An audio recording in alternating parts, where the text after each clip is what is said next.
thank them for being here. We have Emil Avron, who is Vice President of Business Development, and Cedric Green, Senior Vice President of Power Generation. And joining us from our environmental advocacy groups and communities are Glenn Bessa, who is, are you the chair of Friends of Chesterfield?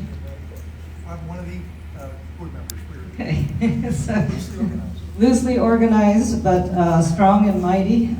Friends of Chesterfield, Glenn is very active in that role, and many of us know Glenn to be an outspoken voice on environmental legislation and policy. Jason Woodby, teacher of environmental science here in Chesterfield, as well as Alia Farouk, who is chair of the Interfaith Power and Light, and Rachel James, an attorney for SELC. And I know, Glenn, you will provide a more detailed introduction as we get started, but I'm going to turn it over to our first set of presenters, and welcome to our Dominion colleagues for being here. Thank you. Thank you, Senator Hashmi. Good afternoon, everyone. Again, I am Cedric Green. I guess in a couple of weeks, I'll be celebrating 30 years of service with Dominion Energy. So happy to be with all of you. Thank you so much. Thank you so much for taking time, especially, as has been said, a beautiful Sunday afternoon. You'll hear from Emil here shortly, but we want to get into the information and again, also, of course, at some point get into the question and answer session as well. Right, Emil?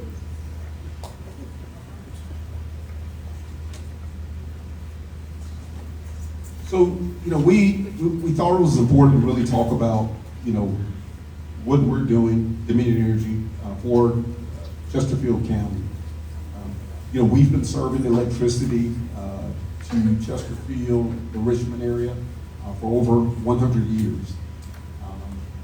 My area of responsibility is power generation. So what that means is our non-nuclear generating assets are my responsibility. So the fossil, units, the hydro units, but I also have our renewable fleet.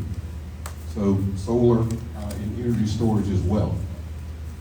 One thing I just want to point out is, as having responsibility for the Chesterfield Power Station, we realize on a daily basis how important what we do to make sure that, one, we're generating power and serving our customers, but two, we talk about environmental compliance, and then we also talk about being stewards of the environment.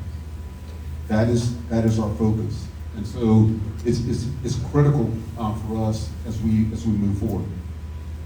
The other point I want to make is, Dominion Energy has very much a presence here in Chesterfield County.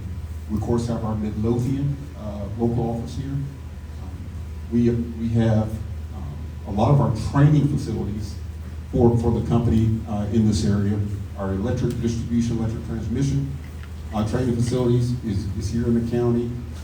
We also have our power generation training facility here, as well as our emissions monitoring group. So very much a presence. In addition to that, as relates to renewables, I mentioned to you I have responsibility for storage, energy storage. We do have our 20 megawatt DC dry bridge facility here in Midlothian, and we've got a solar site that will be bringing operational soon here in the area as well. So the point of this slide is really to show the fact that we are ingrained in the community. We want to make sure we have a presence in the community, and the thing we talk about as a group is our biggest responsibility is to provide affordable, reliable, and increasingly clean energy to the 2.7 million electric customers that we serve. That's really what we do. All right, next slide. So, as it relates to the clean energy transition, there's a good bit of information on this slide. The graph to the left showing our generation mix really just gives you an idea of what our fleet kind of looks like now. You see the amount of coal fleet is about 5%. The renewable side of our business, continues to grow. We are actively, of course, it kind of ties into the bar chart to the right, but we are actively working to pursue all the requirements that are part of the Virginia Clean Economy Act mandate that went into effect in 2020. Right? Just for clarity, make sure everyone's aware, BCA calls for 16,100 megawatts of solar, 2,700 megawatts of energy storage, and 5,200 megawatts of wind. As relates to solar, we are actively pursuing meeting those requirements. And that's really what that bar chart shows to the right. That information, if you're interested, actually came from our integrated resource plan that we filed with the Virginia State Corporation Commission May 1st of last year. That is where that information came from. But we are moving ahead with solar. Energy storage, again, a lot of focus on it, as well as we're really proud of our offshore wind project as well. 2,600 megawatts of capacity, roughly about 30 miles off the coast of Virginia Beach. Right? Clean energy. And we'll get more into this. One of the big things we have to watch, though, as a utility company, is with all the requirements in the VCEA, reliability must be one of our top priorities. Right? So as we move forward with this clean energy transition, reliability is so important. And that is why the Chesterfield Energy Reliability Center is critical as we continue to add more and more renewables to our fleet, what we call intermittent generation. On a day like today, our solar assets are performing. Right? But we have many days when there's overcast, right? And we cannot depend on that fleet. So really what this shows is the diversified generation portfolio that we have and that we have to maintain as we move forward with this clean energy transition to make sure we keep the lights on.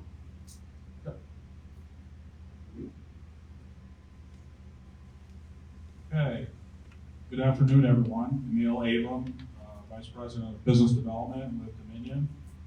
I've been with the company for 23 years and in the energy industry for 33, all mostly focused on development of new power stations across many different technologies. On this slide, we wanted to show what our projected load growth looks like over the next several years.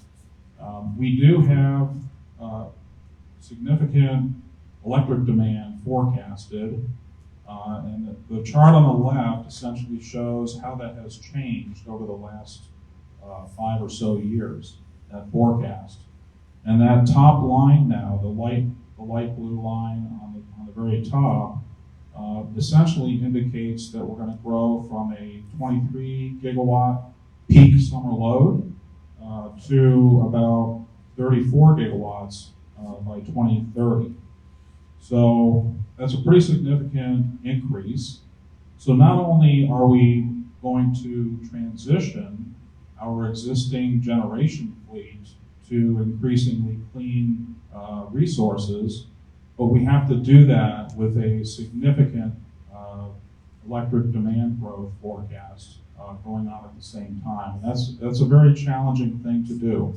And as Cedric mentioned, we have to do that in a way that ensures that high level of reliability that everybody expects. Our customers expect 99.99% reliability while all of that is happening. So, and you can see just from the data on the right, there's a pie chart there. It indicates that 75% of the last top 20 peak electric demand days happened just in the last 2 years. So, that growth is we're already starting to see that acceleration. It's happening real time. We've had, we keep breaking records on new electric demand. real-time basis, mostly in the summer and the winter. And we need to make sure we deliver. That is very important to us. We recognize the importance that people depend on us for reliable electric service, whether in their homes or businesses, hospitals, schools, government facilities. You know, that's expected of everybody, every one of our customers. So we're going to continue to put that high on the list while also transitioning to increasingly clean electricity generation. So on this next slide, I'm going to give an example. This shows an event actually that occurred just about a little over a month ago. In January of 2024, we had a cold winter day, not really an extreme cold day, but a typical cold day that you would expect here in the Richmond area in mid-Atlantic. And the blue line shows what the actual electric demand was in total megawatts in our zone, okay? And that blue line goes with the data on the left-hand side. So the data on the left-hand side goes with the blue line, and the labels on the right-hand side of the chart go with the yellow line, and I'll explain that here in a moment. So you can see the demand from our customers was significant. We had another, I think our second largest winter peak ever on that day, and you can see it stayed fairly elevated throughout the day. The orange or yellow line is a typical solar power generation profile through a 24-hour period. Right? This is over a 24-hour period. And so, this was a nice sunny day. So we had fairly decent power generation coming from our solar facilities. But you can see, it might be hard to read, but the power ramped up, as you came into the morning hours, and by 9 a.m. it was operating roughly at that higher output shown on the chart on that orange line. And then around 4 p.m. it started to drop off. Right? So you had about 7 really solid hours of solar generation, 7 out of 24 hours. And then obviously it drops off during the night. Meanwhile, that electric demand continues throughout the morning, day, and night. And this is one of the reasons, kind of illustrating why during peak times we need to have the facility that we're proposing to be built and operating.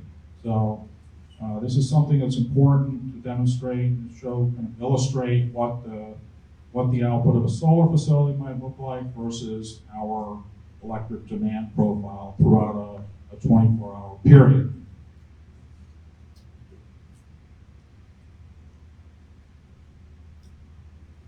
So going to the project details, this facility will consist of 4 combustion turbines, each equaling about 250 megawatts of output, so a total of 1,000 megawatts. And that will be able to serve approximately 250,000 homes when operating at peak output. It'll be able to ramp up and down in about 10 minutes. So very quick response. That's important especially when you have, for example, like you saw there with the solar ramping up and down, beginning of the day, end of day, that resource being able to kind of fill in the gaps or valleys when other resources that are not dispatchable, we can fill that valley in. This is expected to have flexible fuel capability. It will operate on both primarily natural gas. It will have backup fuel that is ultra-low sulfur diesel fuel, and that will be used at times when either natural gas is not available, which does sometimes happen during certain days, or when there's just an economic value to operate that versus natural gas. The facility will also, in the future, be capable of burning hydrogen fuel. So we're preserving that option for the future. That's not something we would place in service right away, but we're going to keep exploring that as a fuel for the future, and that's included in our air permit application with the Virginia DEQ. Facility will also have the best available control technology incorporated in it using the most advanced state-of-the-art combustion turbines. It will also have carbon monoxide controls and nitrogen oxide controls embedded in it, and will essentially ensure that the public is getting the best technology deployed and the best emissions profile as well.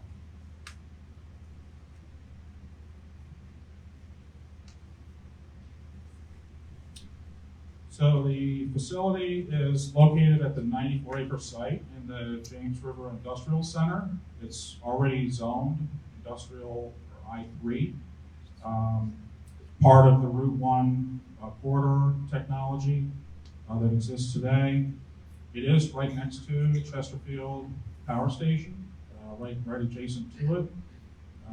It allows for a lot of benefits from the Chesterfield Power Station being incorporated in this new facility, including personnel and the expertise that we have there at the site to operate and maintain the facilities.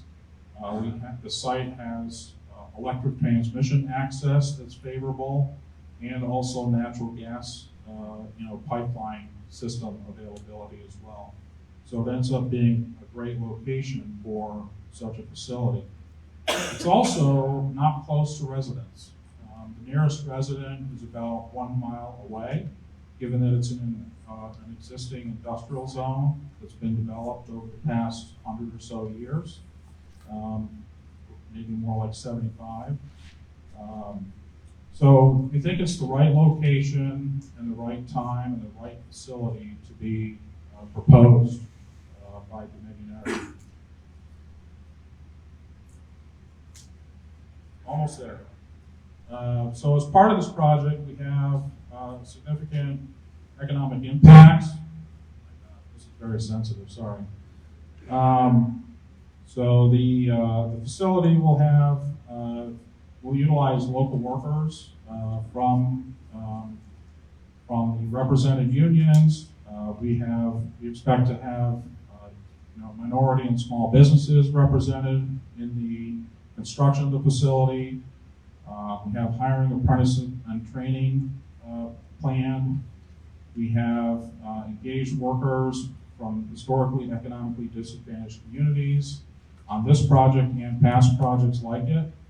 And we're evaluating the participation of unionized workforce in facilitating those discussions for the construction of the facility.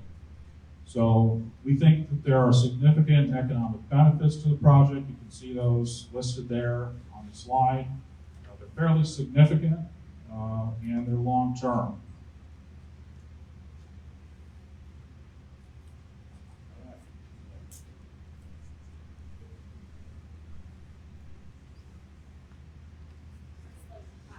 Okay. Sounds good. I think, let's see, I think we're going to stop there and we'll maybe turn it over to the question and answer period when we have time to finish. Thank you.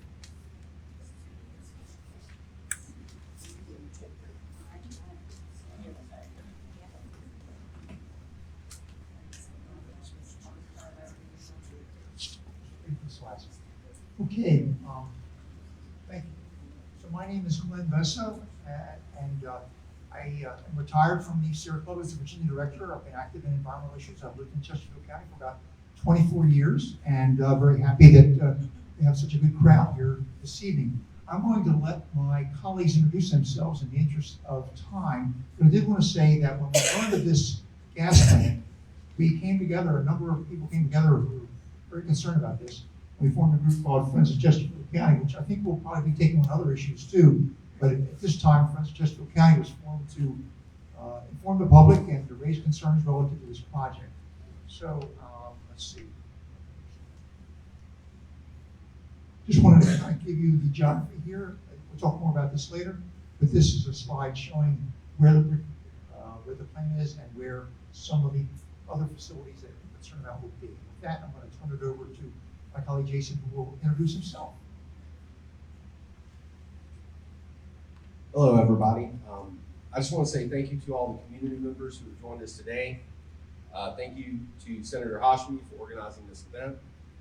My name is Jason Whitby. I'm a resident of the Bermuda District, and I teach biology and environmental science at Carver Academy.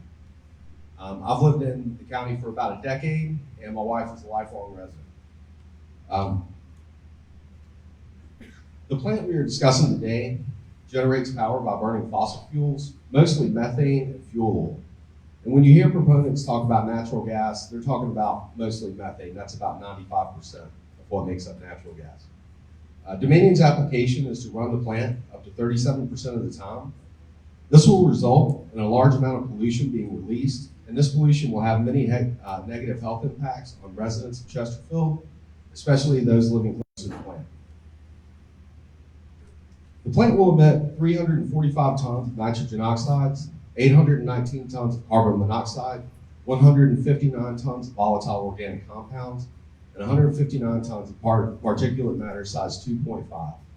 It will also emit sulfur dioxide, lead, and other pollutants. Each of these can cause serious health impacts. Nitrogen oxides are a class of chemicals that irritate the eyes, nose, and throat. They cause inflammation of the respiratory system, and according to the CDC, exposure can also cause infertility. Some nitrogen oxides are also listed as teratogens, which means that they cause malformed embryos. Nitrogen oxides can also damage blood cells, the liver, and the kidneys. Particulate matter 2.5 is especially dangerous due to its size. 2.5 is a reference to how small the particles are. The diameter of a single human hair is about 30 times larger than a particle this size. Because of their small size, these particles can get deep within airways and cause a multitude of problems. PM 2.5 has been shown to cause lung cancer, heart disease, and harm embryos and fetuses. It can trigger asthma and make existing respiratory issues worse. The EPA's COBRA tool can be used to estimate the cost associated with negative health outcomes with changes in air quality. The increased emissions from this plant has an estimated cost of $9 to $23 million per year for Chesterfield County. Those costs will be due to statistically higher rates of infant mortality, hospital admissions, respiratory systems, and other health-related issues. Along with health concerns, this project brings about financial concerns. Even though Dominion has refused to give a cost estimate for this plant, a similar proposal in 2019 was estimated to cost over $600 million.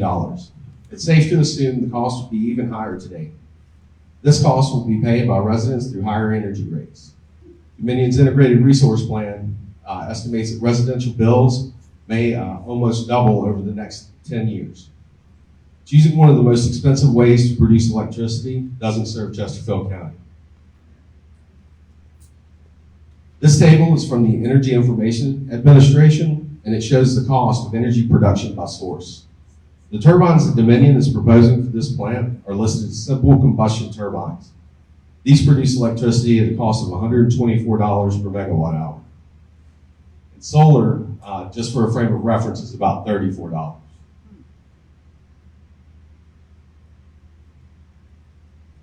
Methane power plants are overly expensive, highly polluting, and prone to failure during extreme weather events. This plant is a bad deal for residents of Chesterfield County.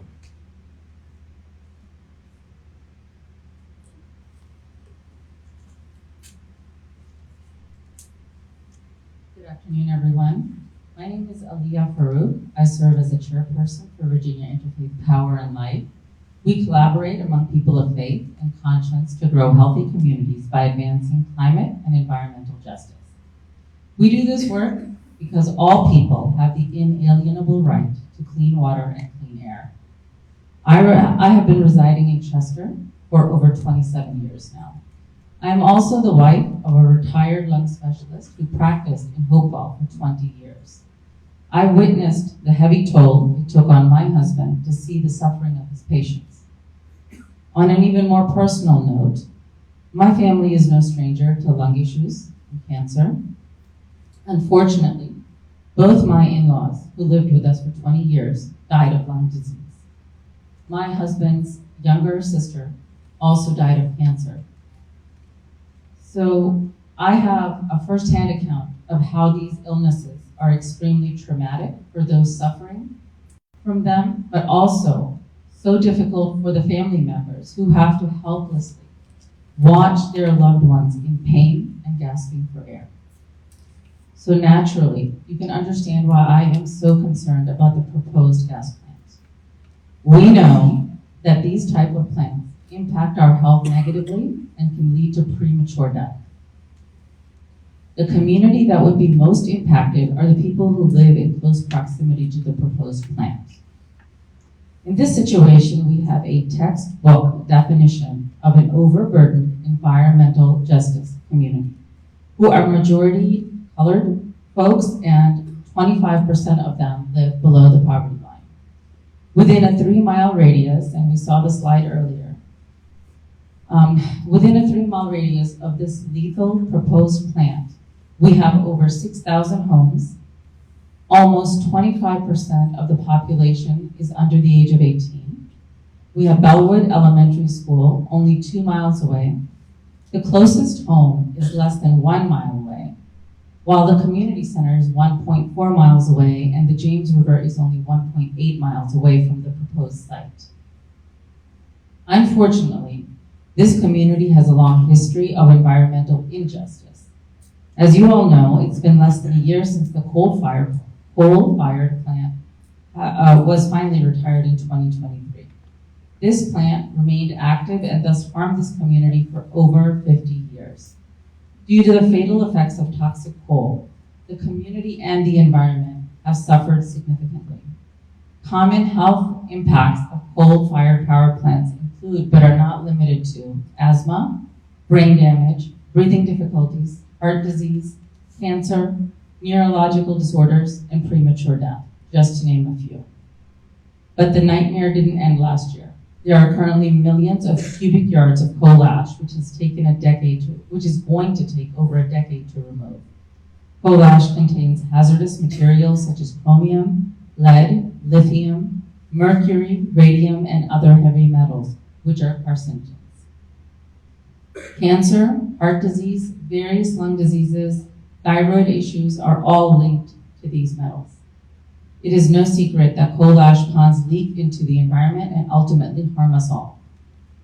The fact that we are even considering placing another poisonous fossil fuel plant in the vicinity of the same community which has been suffering for over 50 years and will continue to suffer indefinitely due to the injustices of the past is both mind-boggling and extremely disappointing. Instead of trying to support and remedy the inequities of the previous decades, we are once again targeting vulnerable communities so that a few can profit.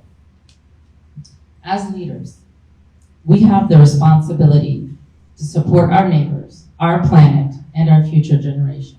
While economic growth is important, we should prioritize public health and environmental stewardship.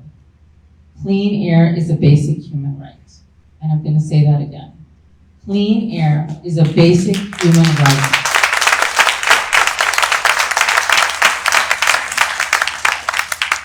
I implore all the local officials who are here today, please do not take that away from us. Thank you.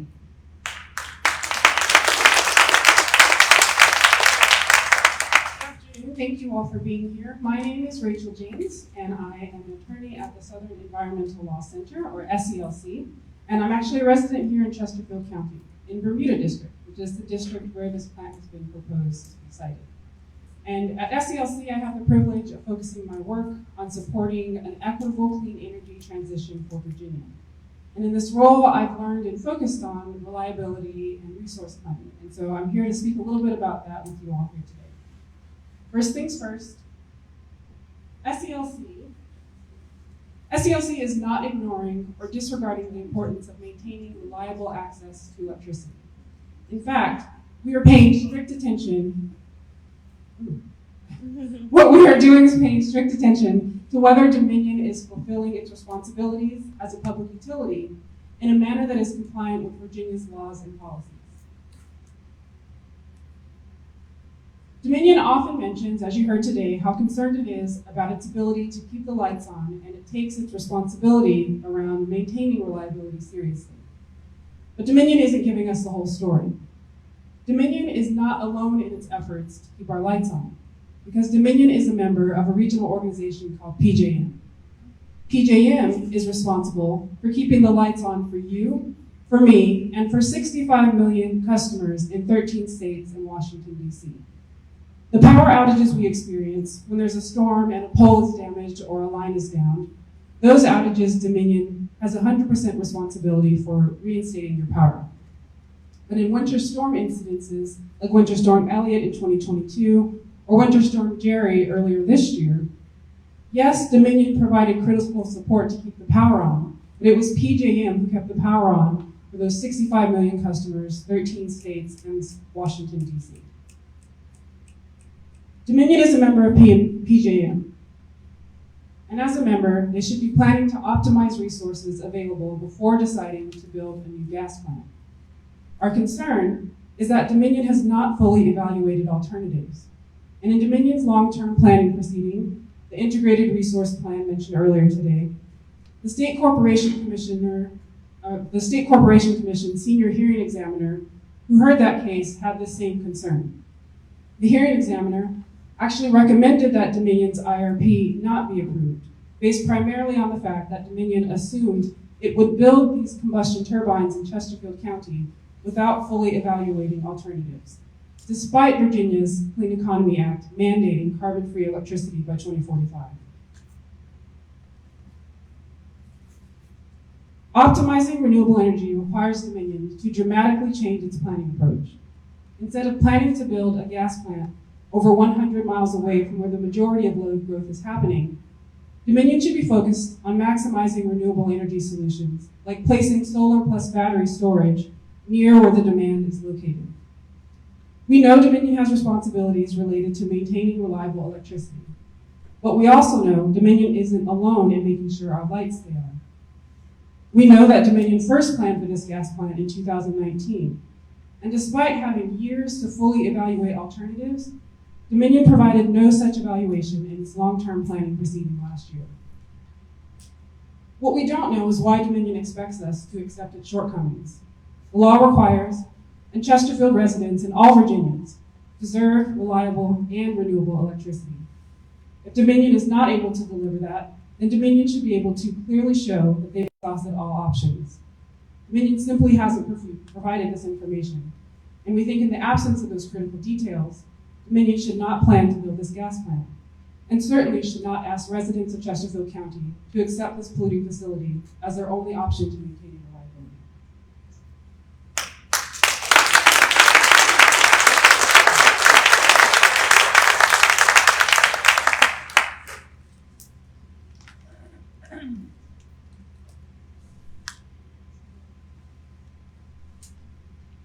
Okay, you just heard about the need to consider alternatives. And while Dominion did not do it, the Chesapeake Climate Action Network actually hired a consultant to take a look.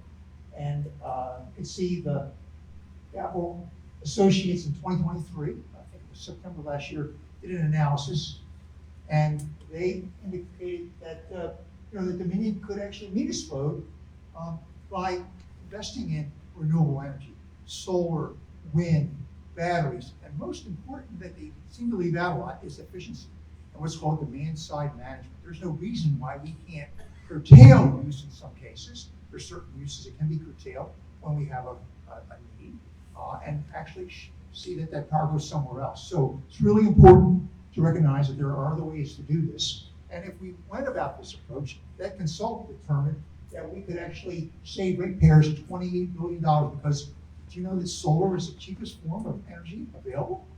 And obviously batteries are coming down in price as well. Would also reduce or avoid 52 million tons of greenhouse gases. And I have to say something about that. Right now, Dominion's plan is to double its greenhouse gas emissions. You're concerned about climate change? I think most of you are, okay? Dominion in 2021 produced 17 million metric tons according to what they report to the EPA. That plan that they've talked about now proposes increasing it to 36 million metric tons. Some big numbers there. Basically, they want to double their greenhouse gas emissions in the middle of a climate crisis. Just want to point out one thing with this slide here, and that is this top line. This top line shows you that solar and storage is incredibly significant in terms of its ability to meet demands for reliability. Okay? This is just part of a major report. I would suggest you go to it if you can, but it just demonstrates that solar plus storage is a better way to go. In fact, it's cheaper too. Okay, really quickly, what's going to happen next? There's 3 permits that have to be approved, okay? Or let's say 3 major approvals. One is the zoning, and we're very pleased to have members of the Board of Supervisors here because they'll be the final arbiters of that decision. They also have to have approval from the Department of Environmental Quality and the State Corporation Commission, which ultimately decides how much we get charged for the projects Dominion builds. Right now, we're in step 1, and they can't proceed to step 2 or 3 without first getting the zoning, and that's why this meeting is so important. This is just a simple diagram of what's involved. The application was filed on January 30th. It is currently in review. Oops.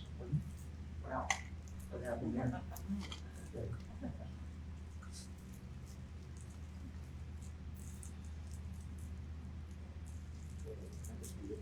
That's where it's in review. We're looking forward to the Planning Commission taking it up in May or June, our best guess, and probably the Board of Supervisors in June or July. If you don't know where your supervisors are, this map is available online. And I would just suggest to you that these are the supervisors who make that decision. And lastly, I just want to point out to you that we would encourage you to come to the Board of Supervisors meetings and share your opinion. And you can also sign our petition in the back. And with that, I will stop. Thank you so much for the opportunity to be with you. Thank you, Senator Hashmi, for putting this on, and for all the elected officials who came.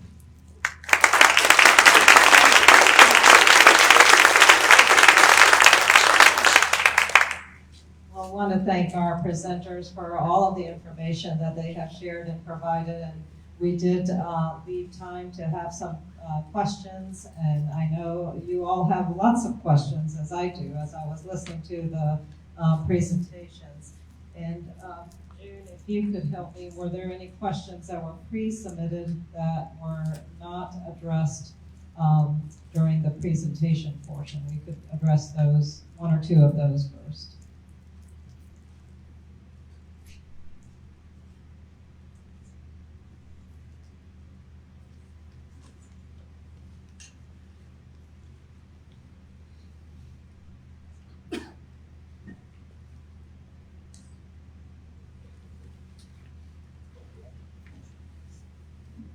So one of the questions that was asked, Mr. Besa alluded to the State Corporation Commission. One of the questions was, when this project goes forward and is approved by the SCC, how will it be financed?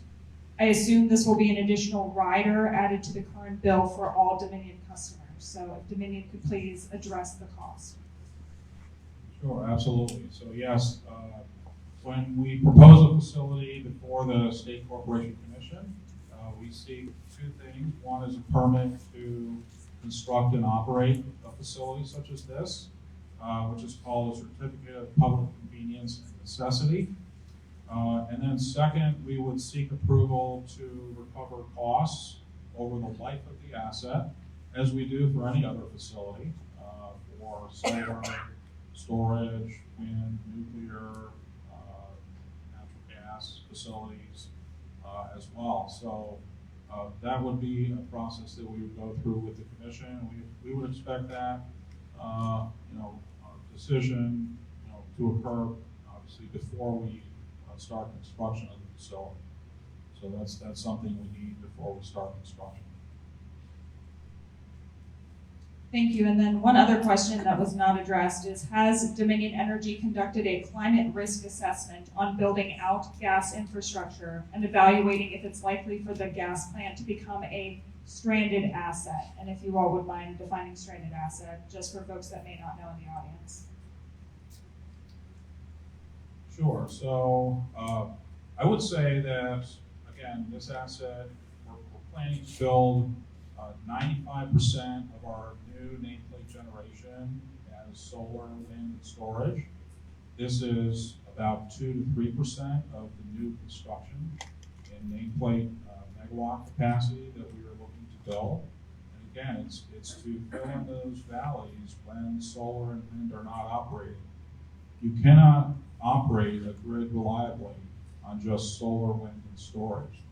That's not possible with today's technology. It requires new technological advancements. It requires public policy changes and opportunities. It requires a number of different aspects to come to the market and allow us to retire fossil fuel assets in the first place. So we're very keen, and we do not want to add any more fossil generation than we need to. We have committed to achieve zero carbon emissions by 2050 across our entire company. And it's certainly not something we want to do without serious consideration, serious thought behind it, and the data that goes behind it to demonstrate the need. And we plan to do that in front of the State Corporation Commission to demonstrate that need in great detail. So, we have not done the analysis you're suggesting. Natural gas currently provides close to 40% of the electric generation in the state for Dominion customers. 30% is nuclear power, and the rest is renewables and other types of generation. So that mix is going to change, but we still need to rely on natural gas to fill in those gaps when solar and wind are not performing. Storage is definitely an up-and-coming technology. We think there are some solutions coming to market in the future. But right now, storage can only deploy energy for about 4 hours. So think about that chart that I had up earlier, showing in a 24-hour period the solar generation and our load curve, right, during a peak period. That energy storage, those energy storage assets will only last for about 4 hours into the night. And so, you'd have to add a very significant amount of energy storage to the system, which is not cost effective for customers. The cost of storage is by far more than this facility that we're proposing. Look at the data that's available. So we're going to add storage. We're going to do it in a pragmatic, feasible manner. But we need this facility to be there and operate during those 12-hour peak periods or those 24-hour peak periods when customers need it the most. I just want to say that I think that slide that he's referring to is rather misleading because it basically shows solar going down to zero, which it does, but there's other sources as well. And no one's telling us to turn the lights off tomorrow or to turn the gas off tomorrow. What we're concerned about is a new gas plant and the incredible expansion of fossil fuel reliance that Dominion is proposing. Just a few years ago, they had a climate action plan that showed them reaching net zero by 2045. And now they're proposing to double their greenhouse gas emissions. We think that's unfair. We think that's unsafe. And we think that slide that shows solar is misleading because offshore wind is also out there too. It has a whole different profile in terms of when it blows, when the wind blows and the power that it produces, plus storage. So Just to make one key point, and that was that the hearing examiner that Rachel referred to basically said Dominion has not done the analysis. That was the State Corporation Commission staff saying Dominion has not done the analysis. So I'll just counter and say, and I understand your position on the matter. That facility itself was not in a proceeding before the State Corporation Commission. The IRP was in front of the commission, but that particular facility and its need, we did not have the information at that time to include for, in that analysis. So when this facility goes before the State Corporation Commission, we will have all of that information available, certainly. Thank you. And I think we'll continue this conversation because there's some important points of distinction between both of the groups here. But let's hear from some of our folks in the audience. If you have a question, and June will bring a mic, and I'll let June decide who she goes to first and second. Keep saying that you don't talk on fossil fuel. So fossil fuel is going sky high right now. Second thing, you don't know if anything get hacked. When I say hacked, We can't hear you, sir. Just hold it close to your. closer? Oh, I'm sorry. I didn't know that. I never had one. What I was saying is the fossil fuels are going higher for different reasons. Second, hacking has happened before, and you don't know what you're going to get hacked with the natural gas itself, and other things. Hacking is happening more and more today than ever before. Computers, in particular, before the PCs, it was just by that particular thing, and your computers back then never got hacked. Now it's hacking from overseas, inside, and everywhere else. What I'm saying is, I think it was a year or so ago, they had oil or something, gas going through here, all the way from good old Texas, and it was down for I don't know how many hours. So now you got no gas, so you're not going to be able to do anything. Second thing is, you don't know if, like an earthquake or other things that you can't predict. Earthquakes are happening around the world like anything. Sir, do you have a question for? My question is how are you going to prepare to get that hacking stuff and other things like natural gas and all that stuff's going higher and higher? We're going to be paying more. We'll let our. And I'll let you get from there. Thank you. Thank you for the feedback and question. So we talked a lot about why this facility will be so important from a reliability standpoint. As relates to reliability, we also look at security. So that's physical security and cyber security. So just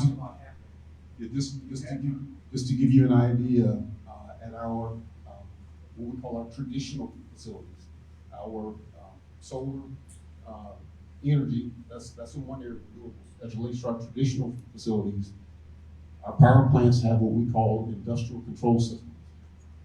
Those industrial control systems, when we want megawatts, all that equipment we have, computers, whatever have you, is critical. And so from a security standpoint, we go through extensive measures to make sure that our industrial control systems are protected. One of the things I'll also share with you from a security standpoint is our company works very closely with the government, FBI, and other entities as relates to cybersecurity. But that is an excellent point. Security is definitely paramount, and we take it seriously. We also do that with our solar and energy storage fleet, and as we design and build the offshore wind project, same thing. The thing I'll share with you, with our solar fleet, we have gone through great measures to make sure that one, just like our traditional fleet, our folks know real time when there are potential issues. As the gentleman mentioned, it is real. It is real. But the thing I'll tell you from a having responsibility for it, as I mentioned earlier, we take the fact that we serve 2.7 million electric customers very seriously. And so our assets have to be available, and we recognize these security threats. And this is one of those topics that we're not going to rest. We're continuing to implement more and more standards as we learn more and more about the threats that are out there. I did just also want to flag time for everyone. The time is now 4 o'clock. We did start 10 minutes late, so we will do 10 minutes of Q&A and then we will wrap up. I know that many of our representatives will stay behind. I'm sure they would be very happy to answer your questions privately, but we probably have about time for about 6 more questions. So this gentleman right here. Maybe not 6 if it's 10 minutes. Maybe 2 or 3. Hey, thank you for the forum. My question will be first initially to the County Board of Supervisors that are here. Have you done a community impact study to help reassure your communities that it will not have an impact? I just came through the Atlantic Coast Pipeline where we defeated Dominion because they did not do an impact statement or did not provide for one. And it was blamed on the County Board of Supervisors that they should be the first ones to initiate. Thank you for the question. Dr. Workmiller, I'm the Midlothian supervisor. It's a great question. We're going to go through our due diligence. So we'll go through the Planning Commission. We're going to go through that whole process, and it'll be done in that process. So it won't immediately, just as it was mentioned earlier, it's not going to immediately end up on our desks. We'll go through our processes, and that is going to be part of that process. So thank you for that.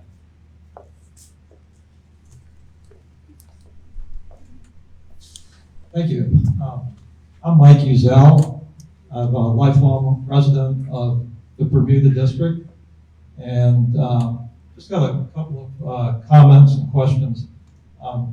Some in the public are of the opinion that the purpose of the peaker plant is to supply power for the proliferation of approved and proposed data centers in Henrico. Due to the very favorable tax rate for computer equipment, it's 40 cents per 100 versus $3.50 per 100 for their business equipment.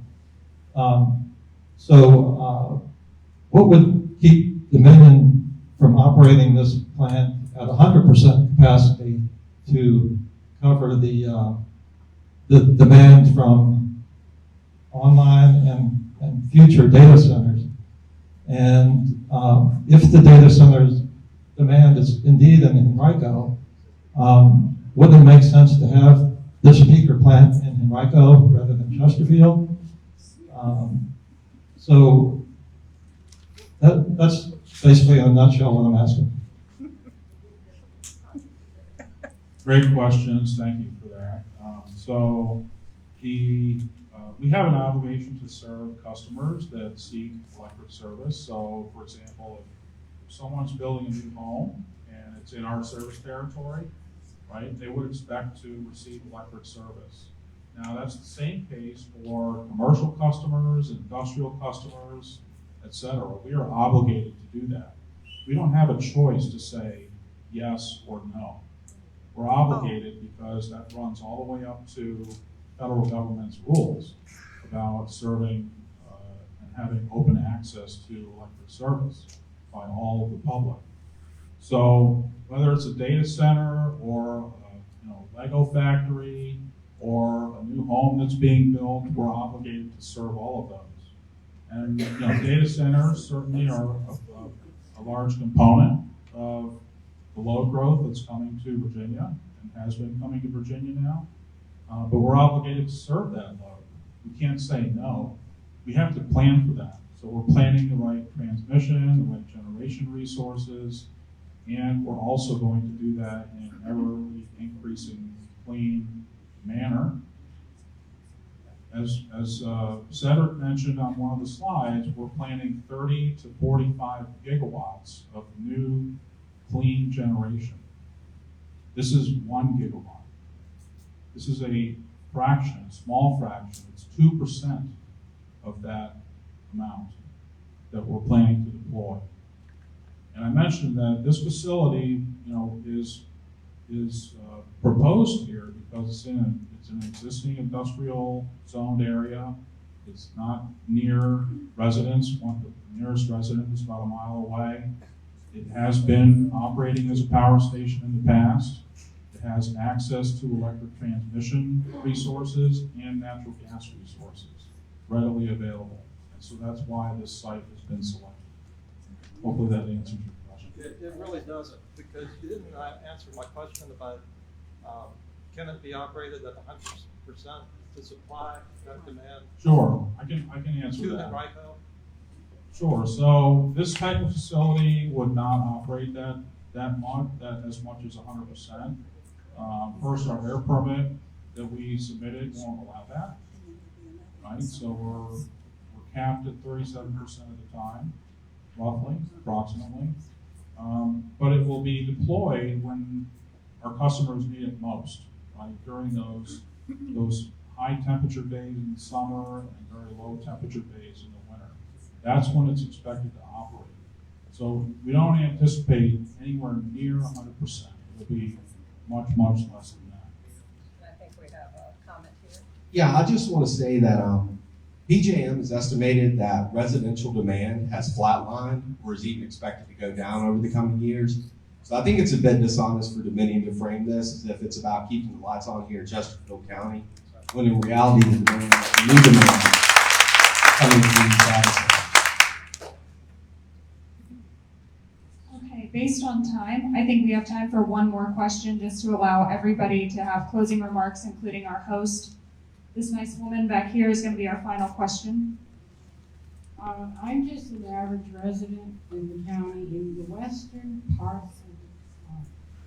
Now, I'd like to make a proposal, and I'm not professional in your field.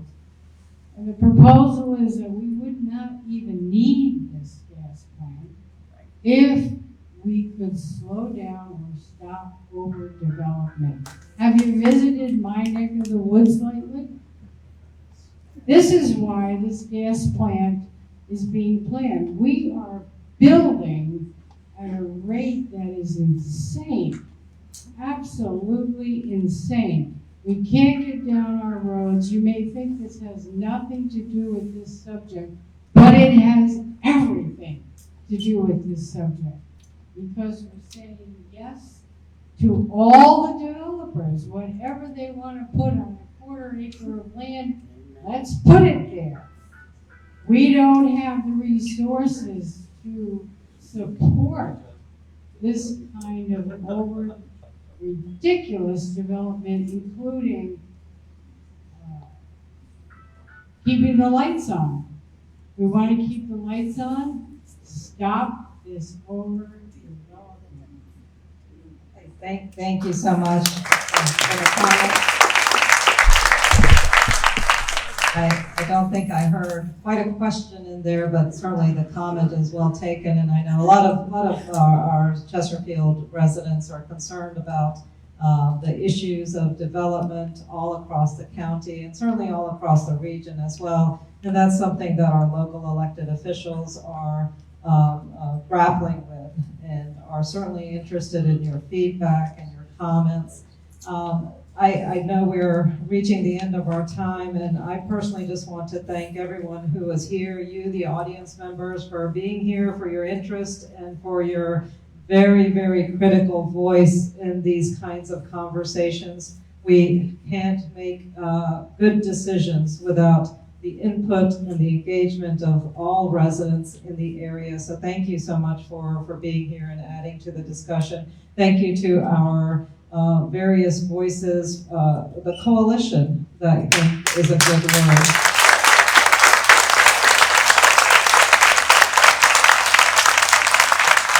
And we look for community action on key issues such as this. Building a coalition of different groups has been so important. So thank you for coming together. Thank you for your collaboration. And thank you for sharing all of your insights and your expertise. And I know you will probably be hearing from many folks in the audience just to gain more information.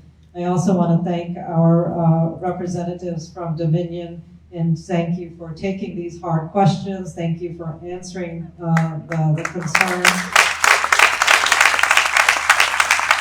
And I know that I will be personally reaching out still to you all to seek some additional answers. I heard some things today that I had not known previously, so I'll certainly be reaching out for some additional clarification.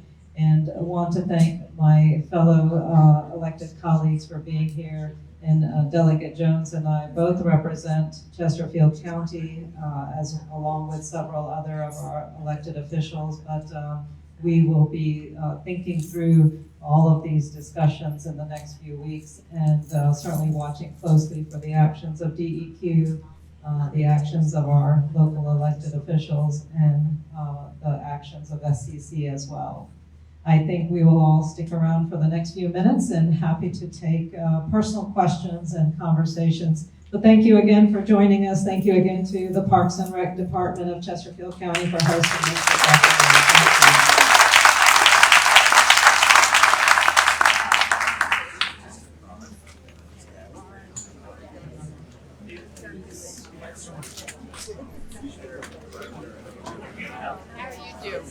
I'm doing okay. Good, good. It's very Glad to see you here.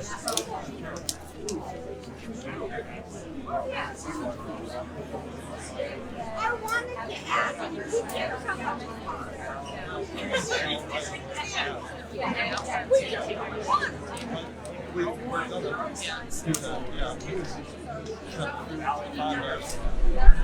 Yep. It's always, everything's back right now.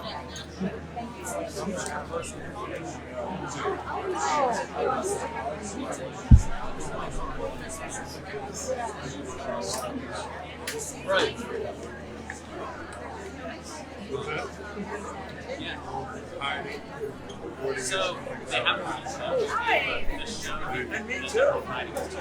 It should be released. So I don't think tomorrow. But there's not going to be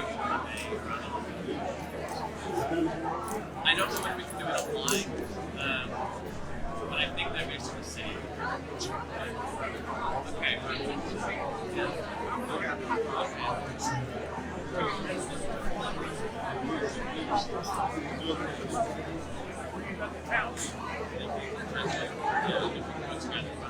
I'll text. Please text me. Okay. Yeah.